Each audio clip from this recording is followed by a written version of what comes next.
श्री राधे। आइए सप्तम स्कंध के 11वें अध्याय में प्रवेश करते हैं। युधिष्ठिर ने नारद जी से वर्णाश्रम धर्म के बारे में प्रश्न पूछा।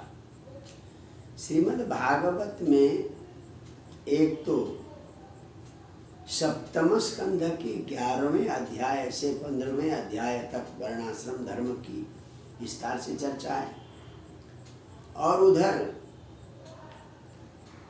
एकादश स्कंध में भी भगवान श्री कृष्ण और उद्धव के संवाद में वर्णाश्रम धर्म पर विस्तृत चर्चा है। यानी भागवत ने वर्णाश्रम धर्म को काफी महत्व दिया है। तो यहाँ पर युधिष्ठिर नारद जी से पूछते हैं, नृणाम सनातनम धर्मम श्रोतुम इच्छामि। यानी कुछ दिन पहले उत्पन्न हुए, समाप्त हो गए, कुछ चल रहे हैं, उन धर्म के बारे में नहीं पूछना चाहता हूँ। मनुष्यों का सनातन धर्म, आप सनातन शब्द का अर्थ समझे, यानी कब प्रारंभ हुआ इसका पता नहीं, और अंत भी जिसका संभव नहीं है। जो सनातन है, निरंतर सृष्टि से लेकर अब तक जो चल रहा है उसे सनातन कहते हैं। तो उस सनातन धर्म के बारे में मैं जानना चाहता हूँ। नारद जी कहते हैं, देखो भगवान नर और नारायण ने धर्म के पुत्र के रूप में जन्म लिया। नर भी और नारायण भी धर्म के पुत्र है। मतलब इसका अर्थ है नारायण धर्म मूल है और धर्म की पत्नी मूर्ति है, दक्ष कन्या मूर्ति। तो धर्म की पुत्री मूर्ति से नर और नारायण, नर मनुष्य नारायण भगवान, ये दोनों ऋषि माने जाते हैं। आप हम बद्रिकाश्रम जाते हैं तो वहाँ पर नर नारायण नाम के 2 पर्वत भी है, और भारत वर्ष के उपास्य देव नारायण ही है, नर नारायण ही है। तो इस प्रकार से धर्म से भगवान की उत्पत्ति हुई है। और हमारे सनातन धर्म में कुछ धर्म सबके लिए और कुछ धर्म कुछ विशिष्ट लोगों के लिए। तो सबसे पहले हम जानते हैं चारों वर्ण और चारों आश्रम के लिए कौन से धर्म है। जो धर्म ब्राह्मण के लिए भी है, क्षत्रिय के लिए भी है, वैश्य के लिए भी है, शूद्र के लिए भी है, और ब्रह्मचारी के लिए भी है, गृहस्थ के लिए भी है, वानप्रस्थी के लिए भी है, सन्यासी, ऐसे धर्म यानी 30 धर्म की व्यवस्था की है। 30 ऐसे धर्म हैं जो सब के लिए। आपको थोड़ा संक्षेप में मैं बताता हूँ। सत्य बोलना, प्राणियों पर दया करना, तपस्या करना, पवित्र रहना, तितिक्षा कष्ट सहना, और ईक्षा आत्मचिंतन, क्षम मन को नियंत्रित करना, दम इंद्रियों को नियंत्रित करना, अहिंसा जीव हिंसा मत करना, ब्रह्मचर्य का पालन करना, त्याग करना, स्वाध्याय करना, आर्जवम सरल व्यवहार करना, संतुष्ट रहना, संतोष, समदृक सबके प्रति समान दृष्टि रखना, सेवा भाव रखना, ग्राम्य इहा उपरम, ग्रामीण सुख वासना सुख से थोड़ा दूर रहना, धीरे धीरे वासना के सुख को छोड़ने का प्रयास करना, और निर्णाम विपर्यय इच्छा इहा, निषिद्ध कर्म के बारे में छोड़ देना। जो निषिद्ध कर्म है उनके बारे में सोच विचार कर छोड़ना, मौनम मौन रहना, आत्मविमर्शनम आत्मचिंतन करना, और अन्नाधादे भूतेभ्य विभाग, अन्न आदि जो हम खा रहे हैं सारे प्राणियों को बांट कर खाना। अच्छा, और तेषु देवता आत्मबुद्धि, सारे प्राणियों के प्रति देवता बुद्धि और अपने जैसी ही बुद्धि रखना। और विशेष रूप से मनुष्य के प्रति ऐसा भाव रखना और भगवत चरित्र का श्रवण करना, कीर्तन करना, स्मरण करना, महापुरुषों का चरित्र याद करना, महापुरुषों की सेवा, इज्या यज्ञ, महापुरुषों के प्रति विनम्रता, अवनति, दास्य भाव, सख्य भाव और परमात्मा के प्रति आत्मसमर्पण, ये 30 जो भाव हैं वो समस्त आश्रम और समस्त जाति के लिए। अब ये गुण आ गए तो व्यक्ति सच्चा मानव और सच्चा सनातनी हो जाता है। यहाँ किसी पंथ की चर्चा नहीं, किसी संप्रदाय की चर्चा नहीं, ये विशुद्ध मानव धर्म है। तो ये 30 जो लक्षण दिए हैं ये विशुद्ध मानव धर्म है। अब थोड़ा देखते हैं ब्राह्मणों का क्या धर्म है, क्षत्रिय का क्या धर्म है। से नृणामयम परो धर्म सर्वेषां समुदारित, ये 30 धर्म तो सबके लिए हैं। और संस्कारा यदि यदविच्छन्ना सद्विजो जो जगाद, यानी जिसके सारे संस्कार गर्भाधान से लेकर सारे संस्कार यथावत हुए हों तो वो द्विज है, ऐसा अज जगाद ब्रह्मा जी ने कहा। और ब्राह्मण के इज्य अध्ययन दानानि, ये 3 कर्म बताए। इज्य यज्ञ करना, अध्यय वेद आदि अध्ययन करना और दान देना विहितानि। बोले जन्म कर्मा बदातानां क्रिया शास्त्रम शोधिता, और जो जन्म और कर्म से पवित्र है, केवल जन्म के से पवित्र होने से नहीं होगा। यानी ब्राह्मण आदि उच्च कुल में जन्म लिया है और उस कुल के अनुसार कर्म भी किया है। जन्म पवित्राणां कर्म पवित्राणां, ऐसे लोगों के लिए ये नियम है। अब विप्रस्य अध्ययनादीनि षट्, ब्राह्मण के लिए अध्ययन आदि 6 कार्य प्रमुख बताए गए। देख लें आप, एक अध्ययन अध्यापन यानी पढ़ना और पढ़ाना, और दूसरा दान लेना दान देना, 4 हो गए। यज्ञ करना यज्ञ कराना, 6 हो गए कि नहीं। यानी अध्ययन अध्यापन, दान ग्रहण, दान देना और यज्ञ कराना और यज्ञ करना, ये 6 जो है ब्राह्मण के कार्य हैं। और विप्राध्ययन दानानि, अच्छा, राज्ञो वृत्ति प्रजा गोप्तु अभिप्रात भा करादि भी। और कहते हैं अन्यस्य, यहाँ क्षत्रिय और वैश्य को भी द्विज कहा है क्योंकि उनका भी उपनयन संस्कार होता है। जिसका उपनयन संस्कार होता है उसे द्विज कहते हैं। तो क्षत्रिय और वैश्य के लिए ये 5 में से 6 में से 5 तो कर्म कर सकते हैं, परंतु दान लेने का अधिकार उनका निषेध है। देखिए आज इस विषय पर बहुत लंबी चौड़ी चर्चा भी हो रही, भागवत कथा वाचन आदि की चर्चा भी हो रही है। तो स्पष्ट भागवत कहता है अन्यस्य अपरिग्रह, यानी वैश्य और क्षत्रिय यज्ञ कर सकते हैं, अध्ययन अध्यापन कर सकते हैं, यज्ञ करा भी सकते हैं, कर भी सकते हैं, परंतु दान ग्रहण नहीं कर सकते, दान दे सकते हैं। दान लेने का अधिकार केवल और केवल ब्राह्मण का है। अच्छा, अब राजा का क्या है, कहते हैं टैक्स लेना। सूतो राज्ञो वृत्ति प्रजा गोप्तु। अब बड़ा विचित्र है पुराने जमाने में, क्योंकि ब्राह्मण के लिए कोई आजीविका का साधन नहीं है, इसलिए ब्राह्मण से अतिरिक्त अन्यों से टैक्स लेना, ब्राह्मण से टैक्स लेने का विधान नहीं है।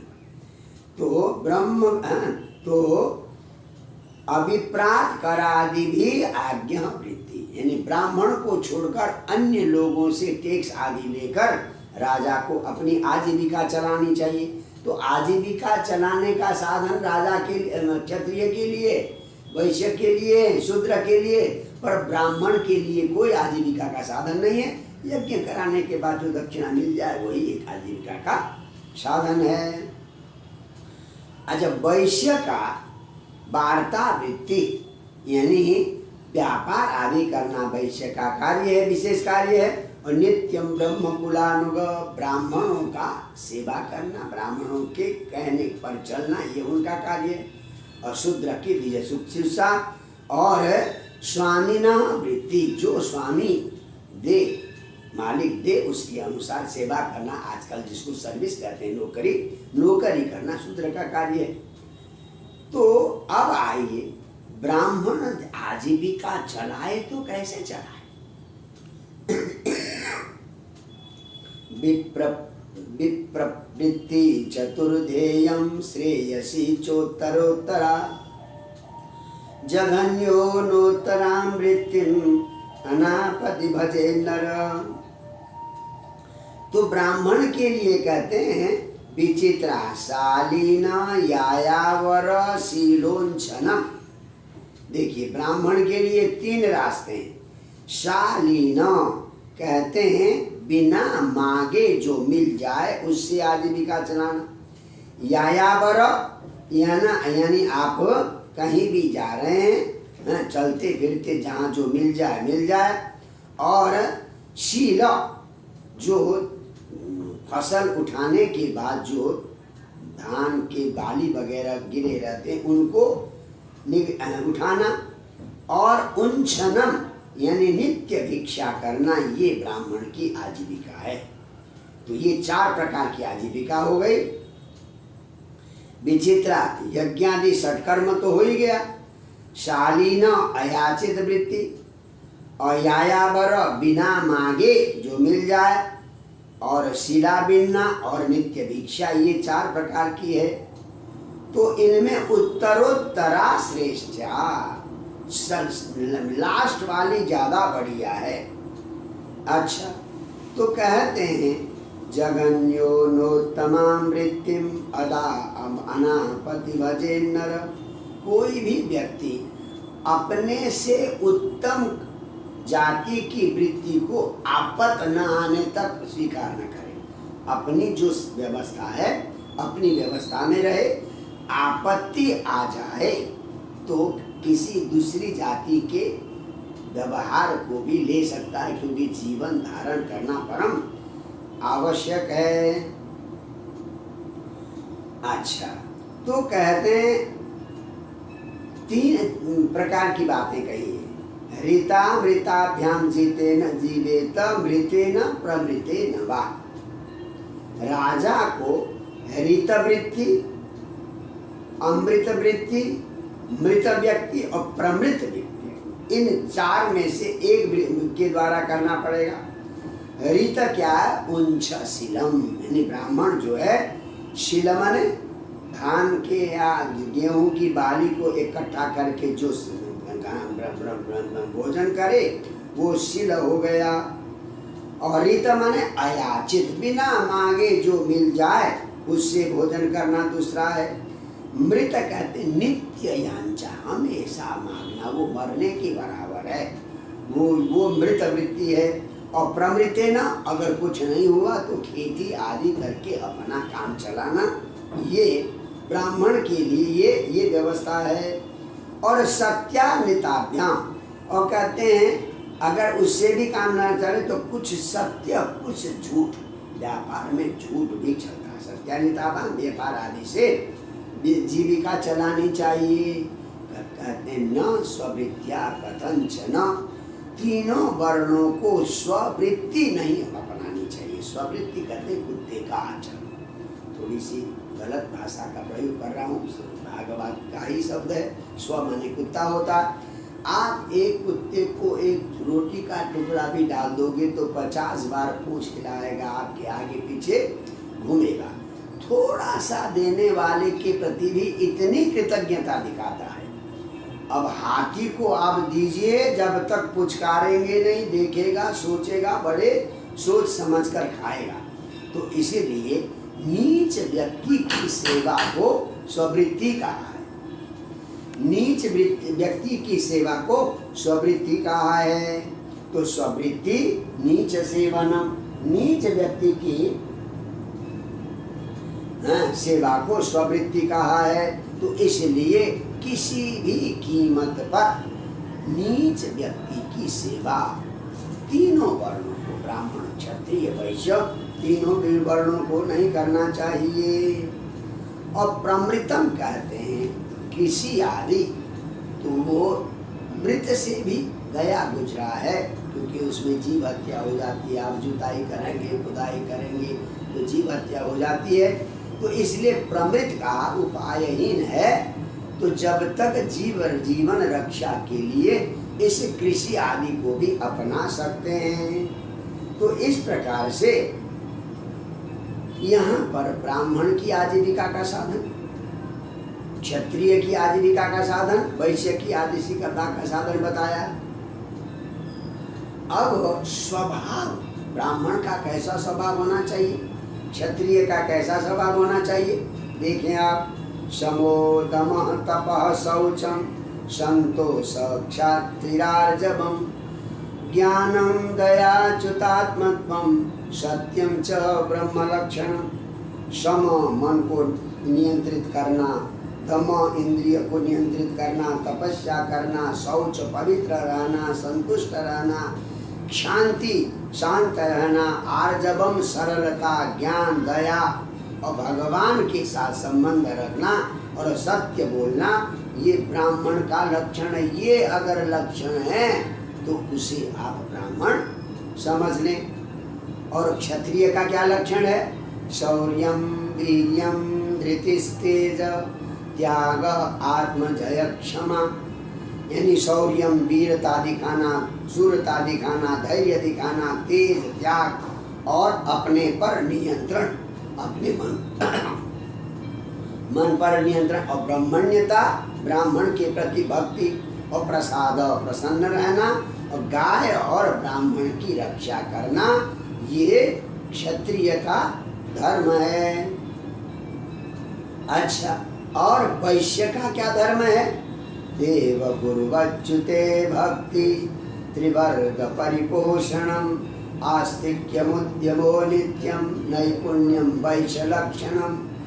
देवता के प्रति, गुरु के प्रति और भगवान के प्रति भक्ति भाव, त्रिवर्ग परिपोषणम, धर्म अर्थ काम का परिपोषण करना, आस्तिक्यम आस्था रखना, नित्य उद्योग करना, वैश्य के लिए कहते हैं नित्य उद्योग करना चाहिए, और नैपुण्यम निपुणता से व्यापार करना, ये वैश्य का लक्षण है। और शूद्र का क्या स्वभाव है? शूद्रस्य सन्नति शौचम सेवा स्वामिन्य मायया अमंत्र यज्ञो यस्तेयम सत्यम गो विप्ररक्षणम। विनम्रता दिखाना, पवित्र रहना, सेवा भाव रखना और विशेषकर अपने स्वामी के प्रति छल कपट न करना, अमायया। अच्छा, और अमंत्र यज्ञ, वैदिक मंत्र के बिना वैदिक मंत्र के, लौकिक मंत्र के द्वारा यज्ञ करना, कराना, अस्तेयम चोरी न करना, सत्य बोलना और गौ और ब्राह्मण की रक्षा करना, ये शूद्र का कर्तव्य है। अच्छा, अब देखिए, अब यहाँ स्त्रियों के कर्तव्य की भी चर्चा हुई पुरुष के साथ। स्त्रीणाम तु पतिदेवानां तच्छुश्रूषानुकूलता तद्बंधु स्वरुवृत्तिश्च नित्यं तद्व्रत धारणम। तो स्त्री पति देव हो, पति को देवता समझे, और पति के घर के लोगों की सेवा, पति की सेवा, घर में सम्मार्जन, झाड़ू पोछा लगाना और घर को सजाना, स्वयं भी सज कर रहना, परिमृष्ट परिच्छदा, साफ सुथरा रहना और छोटे मोटे काम से विनम्रता से, प्रिय वाक्य से सबको, और पति को भी पति के अनुकूल कार्य करना। और स्वभाव कैसा? संतुष्टा लोलुपा दक्षा धर्मज्ञा प्रिय सत्यवाक अप्रमत्ता शुचि स्निग्धा पतिम तपतितम भजे। हमेशा संतुष्ट रहे, ज़्यादा लोभ न करे, कार्य में कुशलता हो, धर्म का ज्ञान हो, प्रिय और सत्य बोले और अप्रमत्ता, कभी प्रमाद न करे, लापरवाह न करे, पवित्र रहे, स्वभाव स्नेहिल स्वभाव हो। तो अपतितम पतिम भजे। देखिए, पति की सेवा करनी चाहिए, परंतु कैसे पति की? जो अपतितम, पतित पति की सेवा करने का यहाँ नहीं। बहुत आज के युग के लिए विचारणीय विषय है। पतित कौन है? कोई व्यक्ति कुरूप है वो पतित नहीं है, कोई व्यक्ति गरीब है वो पतित नहीं है, कोई व्यक्ति थोड़ा उम्र का ज्यादा है वो पतित नहीं है।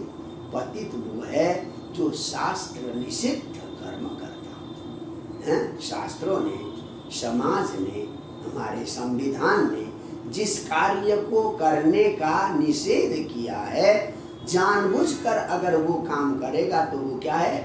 पतित है। तो अपतितम पतिम भजे, जो पतित नहीं है ऐसे पति की सेवा करनी चाहिए। अगर पति पतित है तो ऐसे पति का परित्याग भी कर सकते हैं। जैसे पति पतिता पत्नी का परित्याग करता है, उसी प्रकार से एक धर्म पत्नी भी पतित पति का परित्याग कर सकती है।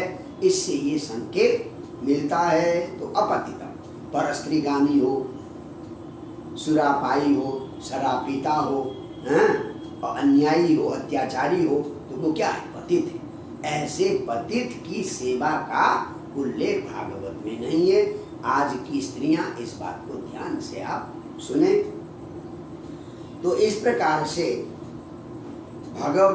बेशक पति को हरि के भाव से सोचे, तो कहते हैं ऐसे पति की सेवा जो नारी करेगी वो लक्ष्मी की तरह शांति से रहेगी। तो इस प्रकार से अंत में यहाँ पर नारद जी कहते हैं, ये जो मनुष्य का धर्म है ना, वर्णाश्रम, चारों वर्ण, चारों आश्रम धर्म, ब्राह्मण क्षत्रिय वैश्य शूद्र, ब्रह्मचर्य गृहस्थ वानप्रस्थ, ये स्वभाव है। सृष्टि का मूल क्या है? आपने देखा है, सत्व रज तम, ये स्वभाव है। प्रकृति का अर्थ ही है नेचर, नेचर मतलब स्वभाव। तो ये स्वभाव के अनुसार ब्राह्मण का स्वभाव कैसा होता है, उसे क्या करना चाहिए? क्षत्रिय का स्वभाव कैसा होता है, उसे क्या करना चाहिए? और वैश्य का स्वभाव कैसा हो? तो ये स्वभाव विहितो धर्म, आपके स्वभाव के अनुसार धर्म का विधान है। यहाँ किसी को नीचा दिखाने के लिए और किसी को ऊंचा दिखाने के लिए ये हमारा वर्णाश्रम धर्म नहीं है। स्पष्ट लिखा है, स्वभाव विहितो धर्म नृणाम धर्मो युगे युगे वेद दिग्भेदितो राजन प्रेत्य चेहत शर्म। ये वेद के ज्ञाताओं ने ऐसे धर्म की व्याख्या की जो इस लोक का भी कल्याण कर सके, परलोक का भी कल्याण कर सकते। तो कहते हैं एवं कामाशयम चित्तम कामानाम अतिसेवया विरज्येत यथा राजन नाग्निवत काम बिंदु भी। तो व्यक्ति ब्रह्मचर्य से लेकर गृहस्थ में, वानप्रस्थ में हमारी इच्छाओं को जीतने का प्रयास करना चाहिए, कामनाओं को जीतने का प्रयास करना चाहिए। कहते हैं कामनाओं के सेवन से कामनाएं कभी तृप्त नहीं होती। एक ओशो नाम के विचारक हुए, उन्होंने संभोग से समाधि की ओर एक ग्रंथ लिखा है।